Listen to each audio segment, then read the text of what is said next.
Good morning.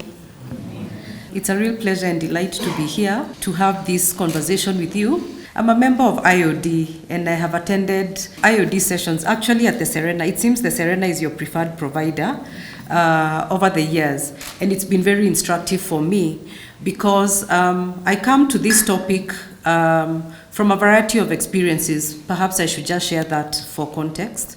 For the longest time, I did support boards as a secretary, which I am now doing, supporting the board of the government of Kenya at the cabinet.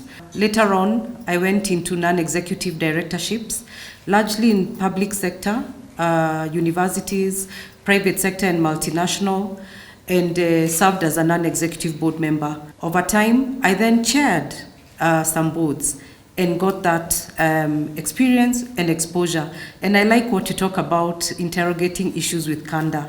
It's not easy, but it's doable. And so coming to this, I come full circle. I then went on to be a CEO and had to interact with the board from the other side and to have that, I'd call it creative tension, interrogating issues, recognizing that they are driving value, but recognizing I also have to demonstrate a return on investment from day-to-day perspective. So what does the world of leadership look like today? Let's start from the global perspective. At the global perspective, we have tensions now, perhaps more intense than ever before, with the Russia-Ukraine issues, the impact that it has had on trade and commerce, on currency, coming out of COVID, and the kind of uncertainties, the disruptions, and the fractures that have happened. So the world is also really experiencing a lot of change. Let's come down into Africa. Different parts of Africa have had a lot of unease. Coming to this side of Africa, this region, the sub-region, experiencing drought and the ravages that come with that. Coming closer into Kenya, drought is something that we continue to struggle with, even now with the rains, and look forward to bridging of that gap. This has been the reality. We've also come through a transition and things are settling down. We have all seen the effect on fuel and currency and the like. Things are not settled. There are a lot of challenges and all these issues have to be confronted. So what does then this mean if we get into Kenya and get into an organization that has to manage stakeholder expectation, has to demonstrate an effective rate of return, has to engage stakeholders in a manner that is meaningful. Of course, you know that with the new constitution in Kenya, the Constitution 2010, the standard of stakeholder participation or public participation has been set very high. And the question remains, how do you engage stakeholders in a meaningful manner? Even as you sit in a board in the private sector, you have your frontline stakeholders, you have your mapping of stakeholders, each with different expectations. How do you deal with this? You also have your target audience who you sell goods or services. That demographic is changing. The trends are changing. How are you going to ensure that the business remains profitable within this sum of moving parts? And I think of, for example, mortgages in the financial institutions space. Mortgages were tailored under the presumption that you will get in, get a good job, which you will hold till the day you retire. Or even if you move around, you're likely to work until you retire. Today we have a Generation X, Generation Z, that doesn't even believe in a formal job. We have a quickly evolving gig economy where you do work piecemeal. How will this person now participate in the mortgage industry? Yet they need a house. How are they going to do this? What does that mean for a non-executive director sitting within that space? Is this the time to begin to move towards multi-generational mortgages like we see in the developed world, where you have a mortgage for 100 years and you bet on the future that this person will have a generation that will come forward to service this mortgage? So it's not an easy time for directors. Let's look at the quote by the late Professor Calestas Juma on leadership. The nature of leadership is to chart new paths, while at the same time having the obligation to maintain continuity, social order, and stability. And this means then that leaders at all levels We've looked at the global, at the continental, at the regional, at the country level, and at the board level, have to deal continuously with tensions between the need to innovate in order to remain relevant and profitable, and continuity, because there are those things that are recurrent in order to retain social order and the fate of society. So now more than ever before, leaders do bear a primary responsibility to muddle through all this uncertainty, and there was a mention of VUCA, so as to do this with the best available advice, recognizing that also the information that we receive today in a day is more than somebody in the 40s received in their lifetime. How great it is then that the world has changed. And the only thing that then is constant is change. The moderator and the chair and the CEO spoke to VUCA, which is a concept, an ideology that was carved out in the early 2000s by the US Army. And one of the things that really pushed this was, if you recall, at the year 2000 is when there was massive technology development. That's when there was the dot-com bubble burst soon thereafter. And it led to a lot of unexperienced situations, a lot of uncertainty, complexity, and ambiguity. But did you know that now coming out of COVID, there is a new term that is quickly evolving called BANI? And BANI is trying to illustrate a new reality that we are all having to grapple with. Things are brittle, foundations are very brittle, there's a lot of anxiety in the room, non-linear information, and a lot of information is not comprehensible. Today, if somebody sits next to you, sneezes, after a short while they cough. Then after that they take out the handkerchief and really blow their nose. What's going to go through your mind? That they might have COVID. It's become so anxious. And maybe the food just went the wrong way. But we've become so anxious, really at the edge. Things have become so non-linear. It's no longer end to end. You will start on one set of data, end up in a very different space with so much information. Some of it is contradictory. Some of it does not make sense. So I then ask you as directors, is that theory of the 5-year strategic plan relevant anymore? I throw that question to you because things are very unpredictable. If you were in the hospitality industry and you had a 5-year plan on how you'll grow your conferencing space, of course in closed spaces with air conditioning, and you'll expand it from 200 to 1,000, is that still valid today? In a space where there is COVID, there is the projection that there will be a lot of communicable situations evolving, where there is air conditioning, and we know that rooms that were air conditioned are the spaces that a lot of these incidences tended to happen. What does this mean for a director who is sitting in these kind of spaces and having to make proposals for the continuity of the business, for the increased enhancement of the opportunity that it seeks to rely on? Things have become so brittle, and there was a mention of mental health, that now, more than ever before, companies have to be so empathetic. They have to become talking and listening institutions, because without the team, you cannot achieve. But this team is affected by the same brittleness, the same anxieties that the business is faced with. So you notice from all that I'm saying that it's not business as usual, and it is likely to continue that way, but we must keep the show on the road. And change is difficult, but we do not have an option, and everything rises and falls on leadership. The place of leadership against management is now profoundly highlighted because the business environment is very dynamic. When I speak business here, I speak private sector business. I also speak government business, because sitting at the cabinet, you sit at the cabinet to push and progress government business. Government is a corporate in perpetuity, just like the companies, the private sector companies that you sit in, which operate in perpetuity. Of course, government is a big, complex, political business as compared to a private sector, commercial, profit-led business. But business is business. So it's complex, and that's the environment even I operate in, where leadership and management operate at tension, where results that are required are clear, and perhaps the need to measure, to monitor becomes highlighted in order to ensure that change continues to happen to address the needs and to incorporate some of the new emerging issues like technology, despite size, despite geographical spread.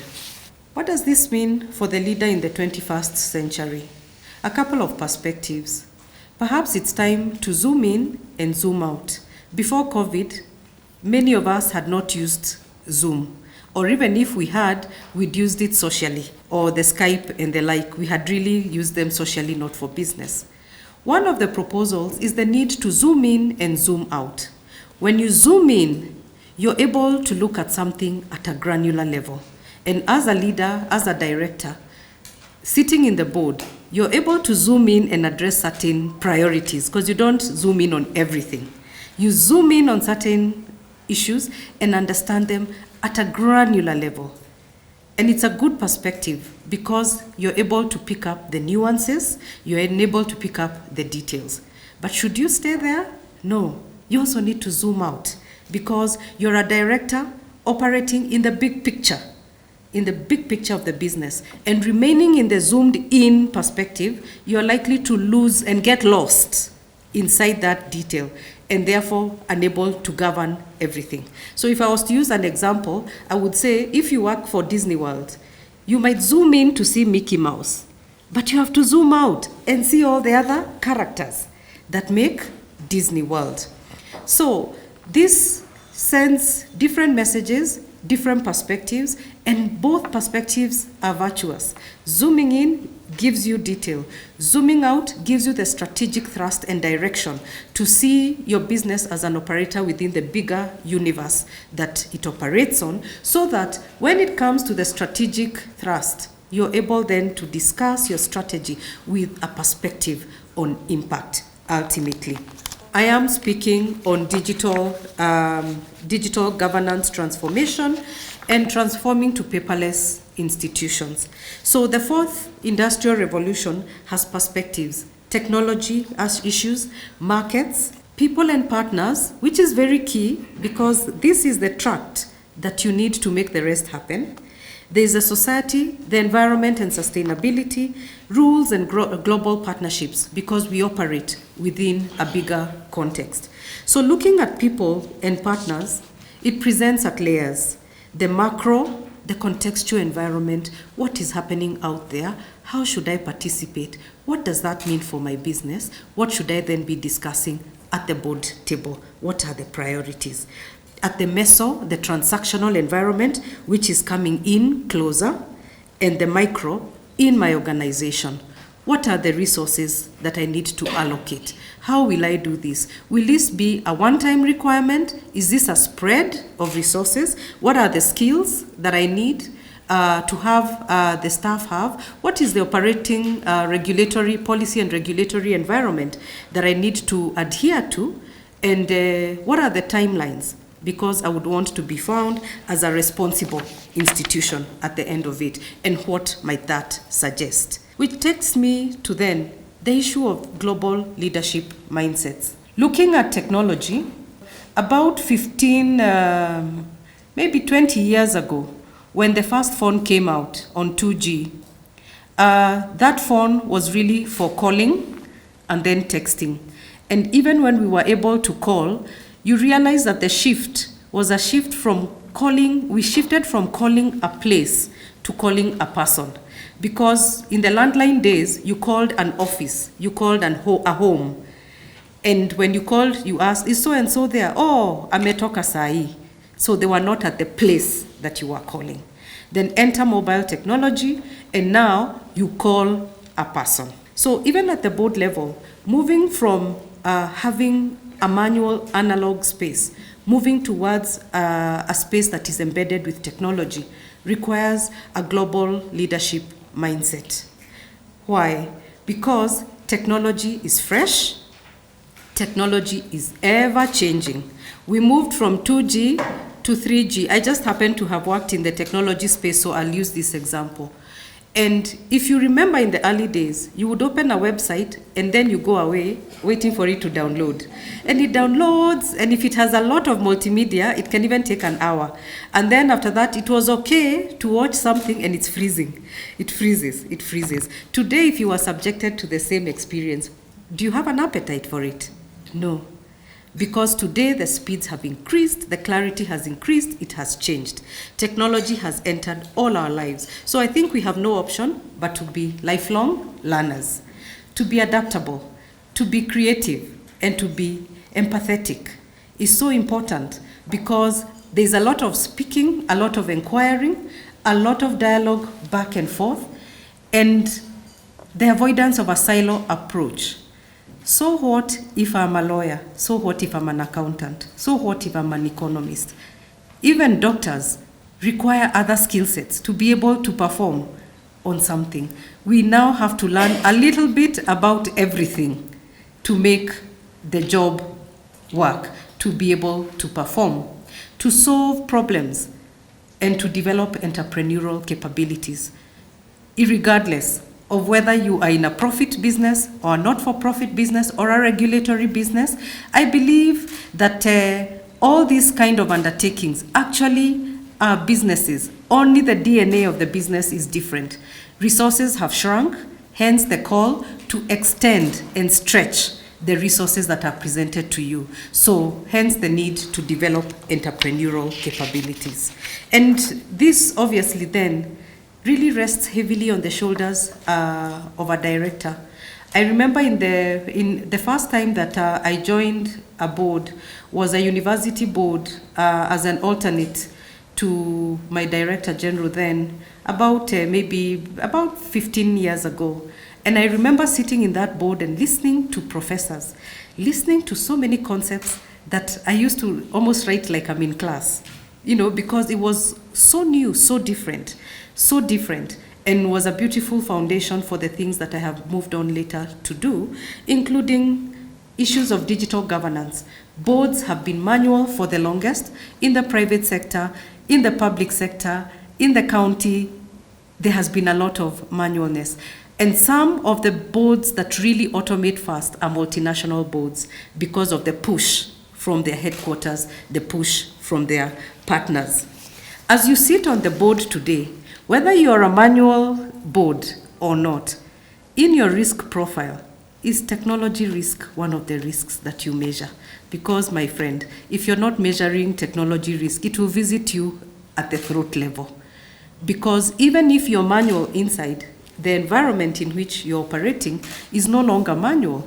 Certainly, you must be interacting in very fundamental ways with the government of Kenya, which government has now loudly proclaimed that it is moving towards digital. Taxes are being paid online. You're paying bills online. You're receiving results and information, sensitive information, online. So you cannot remain in that space and say, me, I'm a manual business, so technology no longer concerns me.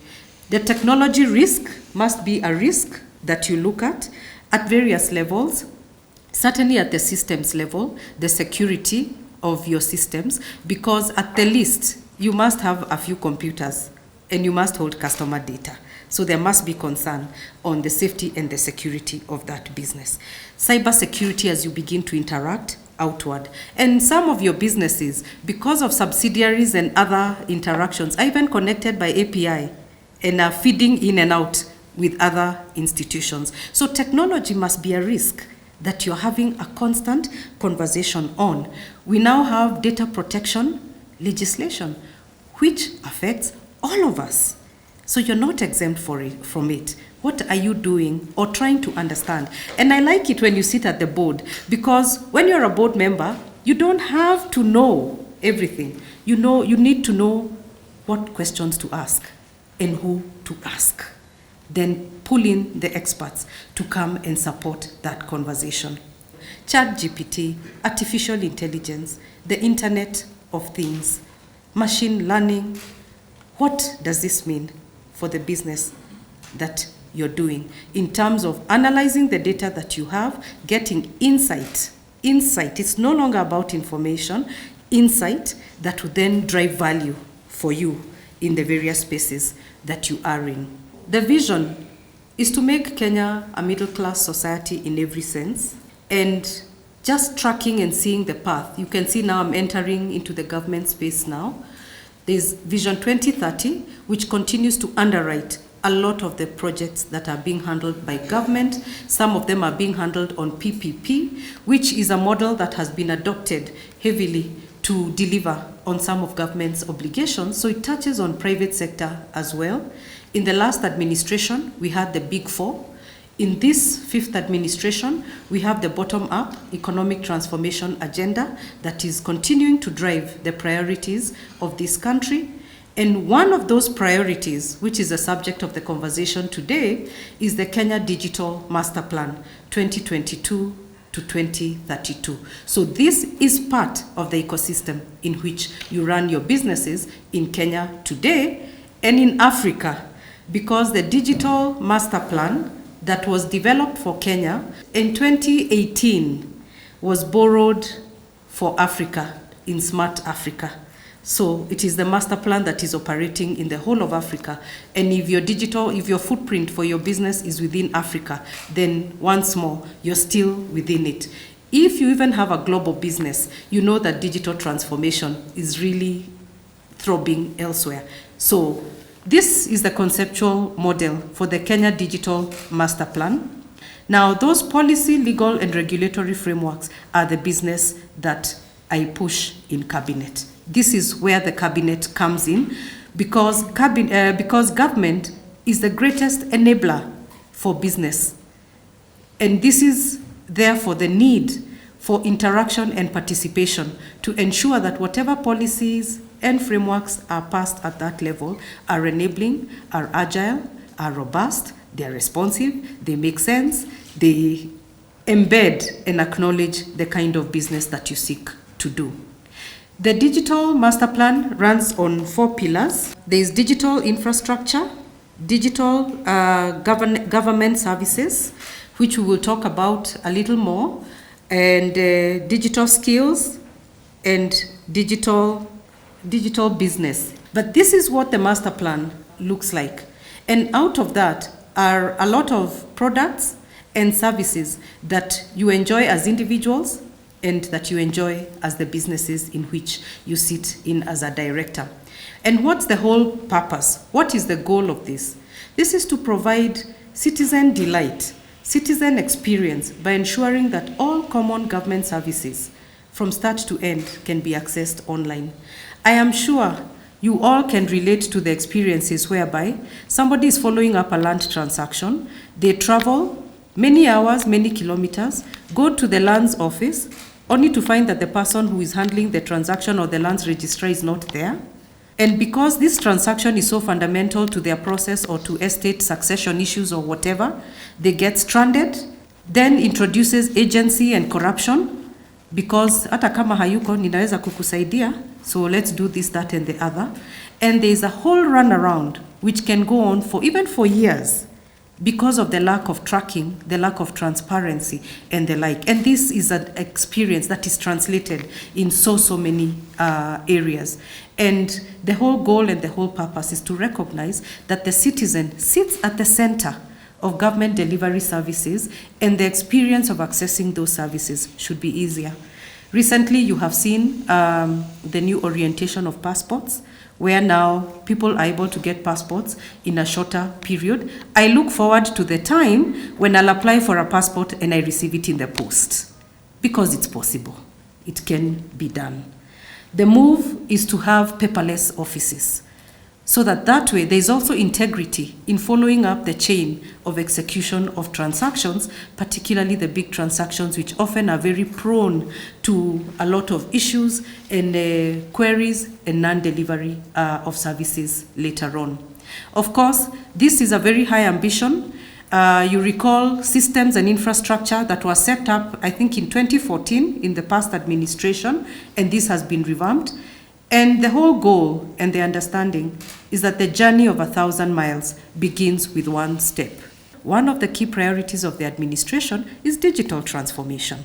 How then do you transform, do you indicate that you are going for digital transformation, offering G2C services, government to citizen services, but in the engine room where you cook, it's 100% manual. It kind of doesn't add up. You also need to adopt towards digital transformation and digitize your business. It also helps for records. It also helps for measurement in time. It becomes easier to capture.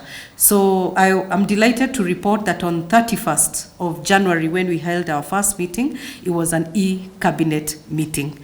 And thankfully it worked, and His Excellency the President chaired the first paperless cabinet at the end of January. We have gone on to improve it. It has gone on to delight the users because it's an easy method. You can look back.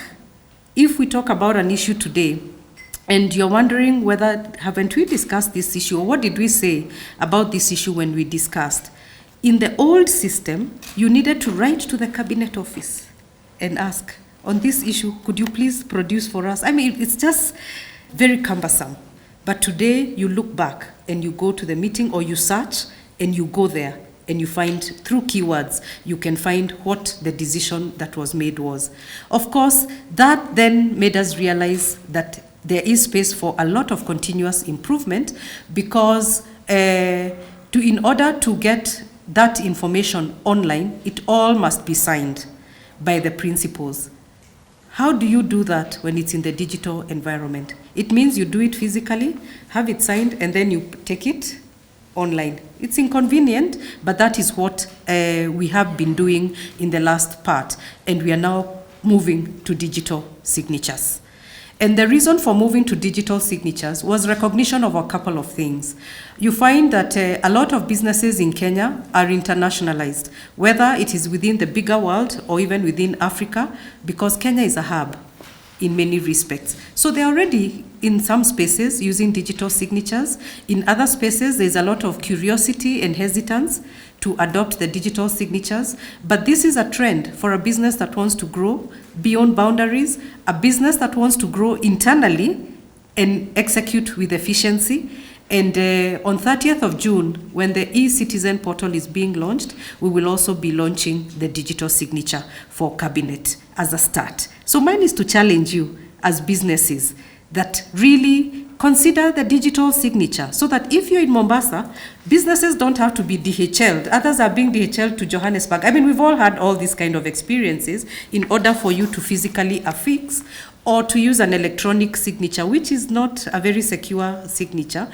Go digital, and the support and infrastructure is actually there, and the law does recognize that a digital signature is as good as a physical signature because of the security that is embedded in it. So once more, my hope and my expectation is that in a few years' time, maybe title deeds will be executed with digital signatures, so that it is not a big effort to issue 10,000 signatures and begin to close the gap of titling in this country.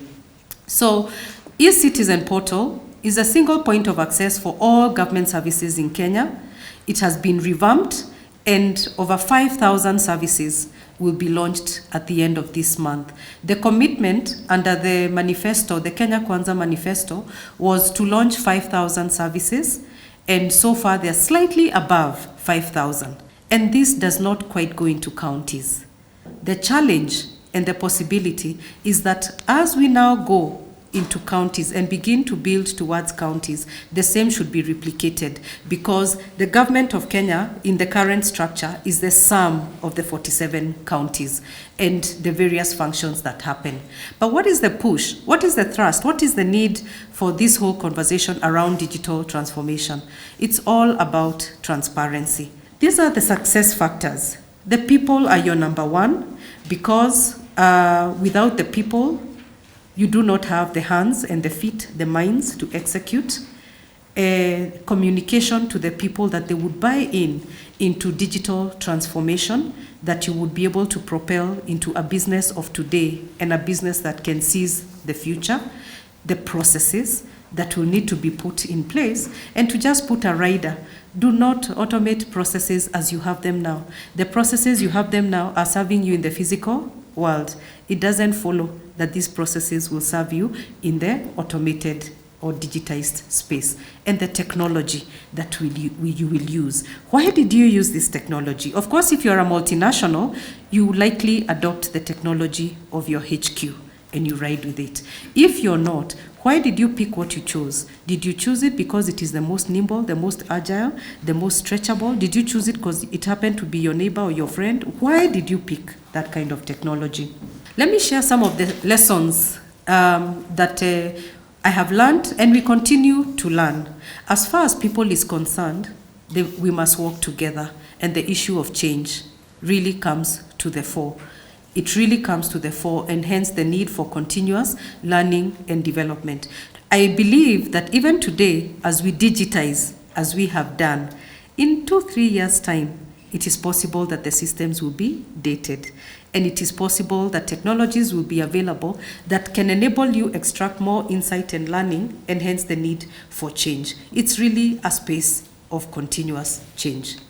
As far as the process is concerned, as I said, do not automate manual processes and focus on process improvement from start to end. Let me take you down a memory path. So you go into a government office 10-15 years ago. You go, you're told that form or that application is remaining 3 signatures. Are you familiar? It's remaining 3 signatures and 2 stamps. So you ask, so where am I? It's just received the 3rd signature, but the people have gone for lunch and it's a Friday. So, and you know, Monday is a public holiday. So I think I would suggest you come on Wednesday because wakubwa wataingia Tuesday, right? Then you come in on Wednesday, you find one of the people is not there, the other one has gone I don't know where, and it can just go round forever. Now, this kind of systems exist in government, they also exist in private sector. Why? Because if I'm the one who gives the 4th signature, you know, the whole thing cannot operate without me. So you need me. You need to know who I am. So if we are to automate, and you have to be very careful, because if you have to automate this kind of business, can you leave me out? No, you have to create a space for my stamp, and you have to create the place for his signature and for her stamp, so that we can all remain in jobs. So you have to step up and look at process efficiency, look at what the end goal is, and determine with candor whether you need that process as it is in the manual world or differently. And of course, also have a conversation about retooling and redirecting me, who you removed my stamp, that one whose signature was removed, because it's not about chasing people away, it's about redirecting people to continue to drive focus and value in the business. Then looking at the technology, it's very important today. There is proliferation of technology solutions available. Undertake a due diligence prior to onboarding solution partners. Benchmark with comparator businesses in your sector or in your area to find out what the experience has been, the functionality and robustness of the kind of solutions that they have. And if you're not a techie, like I'm not a techie, I'm just a little fluent with it, onboard technology experts to hold your hand in the process to enable you to extract the highest value from the solution that you put in place, recognizing that you want this system to be robust and agile to serve you for a couple of years before you consider an enhancement or scrapping it. We really are moving towards digitization and digital transformation, as you will see at the end of the month, with about 5,000 services, which is very good, I would say. But to give you context, when you think of a country like India, which is a subcontinent, on their e-platform, they have about 11,000 services. So for Kenya, given its size to be at 5,000, I think we are doing very well. And this should then allow a platform for feedback mechanism with private sector on the interactivity of these services. Are these services sufficient? Are they being availed in a manner that is acceptable or comprehensive for what you're doing? Because as we said, a journey of 1,000 miles begins with one step, and the step has already been undertaken. Let's do this together. Thank you.